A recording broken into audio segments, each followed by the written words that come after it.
Эсеүҙе ташлағын килһә, эшкә урынлаш. Иглин районында насар ғәҙәттәрҙән баш тартыусыларға лайыҡлы хеҙмәт хаҡы түләнә. Айыҡ ауыл республика конкурсының муниципаль этабында еңеү яулаған Түбәнге Ләмәҙҙә үҙенсәлекле акция иғлан ителгән. Урындағы эшҡыуар Илдар Хәлитов спиртлы эсемлектәр менән мауығыусыларҙы дәртләндереү сараһын уйлап тапҡан.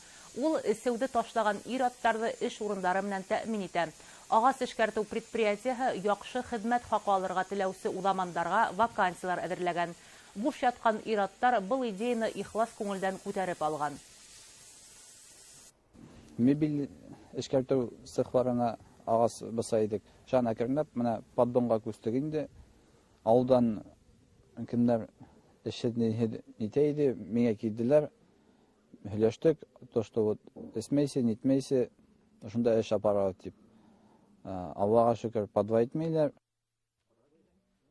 Айыҡ тормошто пропагандалауға йүнәлтелгән конкурс төпкөл ауылда йәшәүселәрҙе урынынан ҡуҙғатҡан. Кибеттәрҙә спиртлы эсемлектәр юғалғас, күптәрҙең тормошҡа ҡарашы ла үҙгәргән. Тир түгеп алынған аҡсаны бер кемдә хәҙер шешәгә алыштырмай. Буйҙаҡтар ғаилә ҡороу маҡсаты менән янғанда, ауылдың киләсәге бар ти Түбәнге Ләмәҙҙә йәшәүселәр. Килдем, югырса, утын жара баштаным, һәйбәт. Багазинға кіріп, Илнар әйткәне продукт тап ҡайттым. Айына 25 мың түләй, һәйбәт сығып тора. Күбештән күберәк сыға инде. Йәшәргә була инде. Эсә торғайым, хәҙер эсмәйем уже. Ала бирһә, хатындар алыр, бында иршәт хатындар бар, өйҙәр ҙә бар йәшәргә. Ала бирһә, йәшәп китәбеҙ.